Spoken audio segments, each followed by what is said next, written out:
லீடர்ஸின் அன்பு நெஞ்சங்களே வணக்கம். நான் உங்கள் ஹரிஷ் இப்ராஹிம். எப்ஸ்டீன் ஃபைல்ஸ் உலகத்தை இன்றைக்கு ஆட்டி வைத்திருக்கக்கூடிய ஒரு பெயர் என்றால் அது எப்ஸ்டீன் ஃபைல்ஸ் தான். அமெரிக்காவில் ஆரம்பித்து இன்றைக்கு இந்தியாவில் அந்த புயல் மையம் கொண்டிருக்கிறது. யார் இந்த எப்ஸ்டீன்? இதில் வைத்திருக்கக்கூடிய இந்த தகவல்கள் என்ன அப்படிங்கிறத பற்றி தெளிவாக பார்ப்போம். இந்த காணொலியில் தொடர்ந்து இணைந்தது.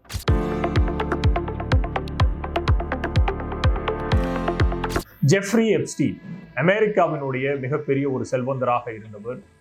பல அரசியல் கட்சி தலைவர்கள் யுஎஸ்ல மட்டுமல்லாமல் உலகத்தில் இருக்கக்கூடிய பல்வேறு ஆளுமை மிக்க தலைவர்களை தன்னகத்தை கையில் வைத்திருந்திருக்கிறார்.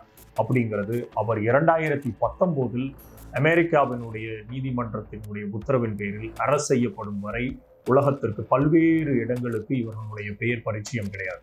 ஆனால் இந்த ஜெஃப்ரி எப்ஸ்டீனுடைய மிக முக்கியமான வேலையாக இருந்தது, அவர் எதற்காக கைது செய்யப்படுகிறார் ஜூலை 2019 அமெரிக்காவில் அப்படின்னால், குழந்தைகளை சிறுமிகளை வைத்து பாலியலுக்காக யூஸ் பண்ணது. அதுவும் அரசியல் தலைவர்கள், பல்வேறு நாடுகளில் இருக்கக்கூடிய அரசியல் தலைவர்கள், மீடியாவில் இருக்கக்கூடிய மிகப்பெரிய செல்வந்தர்கள், ஒட்டுமொத்த உலகத்தை ஆட்டி வைக்கக்கூடிய பல பெரும் கோடீஸ்வரர்கள், இவர்கள் அத்தனை பேரையும் கையில் வைத்துக்கொண்டு இவர்களுக்காக உலகத்தின் பல்வேறு இடங்களில் இருந்து சிறுமிகளை பாலியலினுடைய தேவைகளுக்காக டிராபிக் செய்தார், நாடு கடத்தினார். அப்படிங்கிறதன் பெயரில் தான் இவர் மேல் குற்றச்சாட்டு பதிவு செய்யப்படுகிறது. 2019 இவர் கைது செய்யப்படுகிறார். ஆனால் இவரது இந்த எப்ஸ்டீன் ஃபைல்ஸ் என்பது ஒட்டுமொத்தமாக இந்த அமெரிக்காவினுடைய நீதிமன்றத்தில் நடைபெற்றிருக்கக்கூடிய அவர் சம்பந்தமான வழக்குகளினுடைய கோப்புகள், அவருடைய டிராவல் செய்யறதுக்காக யூஸ் பண்ணப்பட்ட ஒரு ஜெட், அதனுடைய லாக்ஸ், அந்த ஜெட்டினுடைய ஃப்ளைட் லாக்ஸ், அது போக அவர்களுக்காக உள்ளாட நடந்த communication through email, text messages மூலியமாக இது அத்தனையும் சேர்த்து வைத்து டிபார்ட்மெண்ட் ஆஃப் ஜஸ்டிஸ் அப்படிங்கிற அமைப்பு அமெரிக்காவில் இதை வைத்து ஒரு வழக்கை தொடுக்குகிறது. ஜூலை மாதம் 2019 அவர் கைது செய்யப்படுகிறார். ஆனால் இதில் மிக முக்கியமாக அடுத்த 5 வாரத்தில் ஆகஸ்ட் 2019 அவர் அந்த மெட்ரோபாலிட்டன் கரெக்ஷன் சென்டரில் இருக்கும்போது தூக்கு மாட்டி செத்து போகிறார். அப்படிங்கிறது ஒரு குற்றச்சாட்டாக பதிவு செய்யப்படுகிறது கீழமை நீதிமன்றங்கள்ல அமெரிக்காவில்.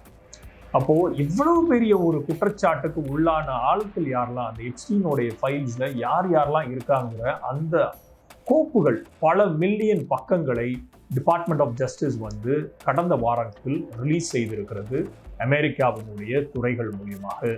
இதில் அமெரிக்காவினுடைய அதிபர் திரு ட்ரம்பில் ஆரம்பித்து, பில்கேட்ஸில் ஆரம்பித்து, பிரின்ஸ் ஆண்ட்ரூ, யூகேயினுடைய பிரின்ஸாக இருந்தவர் உட்பட, இந்தியாவினுடைய அனில் அம்பானி ஆரம்பித்து திரு மோடி அவர்களின் பெயர்களும் அந்த எப்ஸ்டீன் ஃபைல்ஸ் அந்த இமெயில்ஸ்ல கரஸ்பாண்டன்ஸ்ல இருக்கிறதாக மிகப்பெரிய ஒரு பூகம்பம் கிளம்பி இருக்கிறது.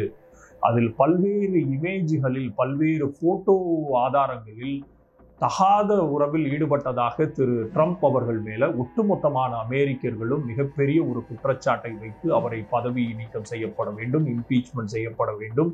அவர் மிகப்பெரிய ஒரு துரோகத்தை இந்த மக்களுக்கு செய்துள்ளார், அவர் மிகப்பெரிய பாவத்தை செய்துள்ளார், குற்றத்தை செய்துள்ளார்ங்கிறது கொந்தளித்து கொண்டிருக்குது அமெரிக்காவினுடைய ஒட்டுமொத்த தேசமும். இங்க பேக் டு இந்தியாவில் வந்தோம்னா ஒட்டுமொத்தமாக இதை பத்தி எந்த விதத்திலையும் பேசிடவே கூடாது.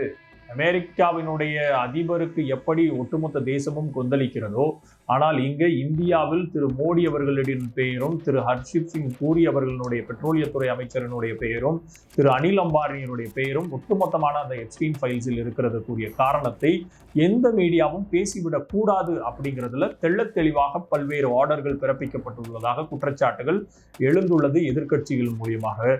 இதில் திரிணாமுல் காங்கிரசினுடைய திருமதி மஹுவா மோத்ரா அவர்களும், ஒட்டுமொத்தமாக ராகுல் காந்தி உட்பட பல்வேறு எதிர்க்கட்சி தலைவர்கள் இதை பாராளுமன்றத்தில் விவாதமாக்க வேண்டும் அப்படிங்கிறது பார்வையை முன்வைத்து அவர்கள் சஸ்பெண்ட் செய்யப்பட்டு பல எம்பிக்கள் சஸ்பெண்ட் செய்யப்பட்டுள்ளனர். அது போக மிக முக்கியமாக இந்த எப்ஸ்டீன் ஃபைல்ஸை பற்றி எந்த விதத்திலும் யாரும் பேசிவிடக்கூடாது அப்படிங்கிறதுல தெள்ள தெளிவாக உறுதியாக இருக்கிறார்கள். இது சம்பந்தமாக minister of external affairs ministry, வெளியுறவுத்துறையினுடைய அமைச்சகம் கடந்த 2 தினங்களுக்கு முன்பு ஒரு அறிக்கை வெளியிடுகிறது. இது ஒட்டுமொத்தமாக போலியான ஒரு செய்தி அப்படிங்கிறது.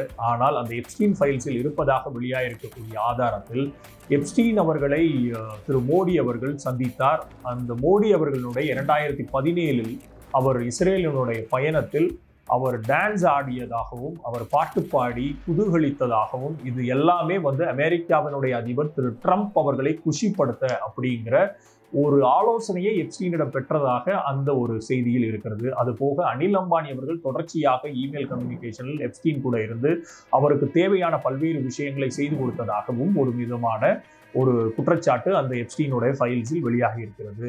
ஆனால் இதை முற்றிலுமாக மறுத்துள்ள ministry of external affairs minister Modi அவர்கள் இஸ்ரேல் சென்றது உண்மை, ஆனால் இது ஒட்டுமொத்தமாக இதற்கும் அவருக்கும் இந்த எப்ஸ்டீனுக்கும் எந்த சம்மதமும் கிடையாதுங்கிறத தெள்ள தெளிவாக வைத்துள்ளது.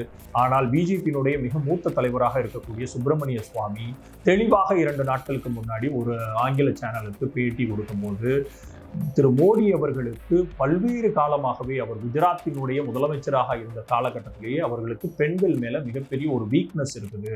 அவர்கள் மான்சி போன்ற பல்வேறு ஒரு பெண்மணிகளை அவர் துரத்தி பல்வேறு சர்ச்சைகளுக்கு உள்ளானார். அந்த மான்சி என்ற அந்த நபர் ஒட்டுமொத்தமாக நாடை விட்டே சென்று விட்டார் அப்படிங்கிற ஒரு குற்றச்சாட்டை திரு சுப்பிரமணிய சுவாமி மூத்த அமைச்சராக பிஜேபியில் இருக்கக்கூடிய மூத்த தலைவராக இருக்கக்கூடியவரே திரு மோடி அவர்கள் மேல இப்படி ஒரு பகிரங்கமான குற்றச்சாட்டை முன்வைக்கிறார். அது போக திரு மோடி அவர்கள் எப்பவுமே அதை காம்ப்ரமைஸ் செய்கிறவர் தான், அவருக்கு அந்த வீக்னஸ் இருக்கிறது அப்படிங்கிறதை போட்டு உடைக்கிறார் திரு சுப்பிரமணிய சுவாமி. எது எப்படியோ எப்ஸ்டீன் அவர்களுடைய ஃபைலில் இந்தியாவினுடைய அரசியல் தலைவர்கள் யார் பெயர் இருந்திருந்தாலும் ஒட்டுமொத்தமாக பூதாகரமாக்கி இருக்கும் இன்றைய மீடியா. ஆனால் இதை ஒட்டுமொத்தமாக புறந்தள்ளிவிட்டு உண்மை எது தவறு எது அப்படிங்கிறதை சொல்ல வேண்டிய கட்டாயத்தில் தேசத்தினுடைய பிரதம மந்திரி இருக்கிறாரான்னு கேட்டீங்கன்னா கண்டிப்பாக இருக்கிறார். ஏன்னா அவருக்கு ஒட்டுமொத்தமான இந்த தேசத்தினுடைய 143 கோடி மக்களுக்கும் இந்த ஒரு அசிங்கத்துல இந்த எப்ஸ்டீன் என்கிற ஒரு சைல்ட் டிராஃபிக்கிங் யூஸ் பண்ணக்கூடிய ஒரு மிகப்பெரிய ஒரு குற்றவாளியினுடைய கம்யூனிகேஷன்ல லிங்க்ல இருக்க வேண்டிய தேவை என்ன இருக்குது அப்படிங்கிற அந்த கேள்வி இருக்குது. இதை தொடர்ச்சியாக மறுதளிக்க வேண்டியது பிரஸ்ஸை மீட் பண்ணி இதில் என்ன நடந்தது அப்படிங்கிற அந்த ஒரு தார்மீக அறம் இந்த முதலமைச்சருக்கும் ஒவ்வொரு நாட்டினுடைய அதிபர்களுக்கும் இருக்குதா அப்படின்னு கேட்டீங்கன்னா கண்டிப்பாக இருக்குது. அதை ட்ரம்ப் அவர்கள் அந்த நாட்டில் பல்வேறு காலகட்டத்தில் அவர் மேல இமேஜ் உட்பட பல்வேறு பிக்சர்ஸ் ரெப்ரசன்டேஷன்ஸ் இருக்கும் போதே ஆதாரங்கள் இருக்கும் போதே அவர் மறுதளிக்கிறார் பிரஸ்ஸை மீட் பண்ணி.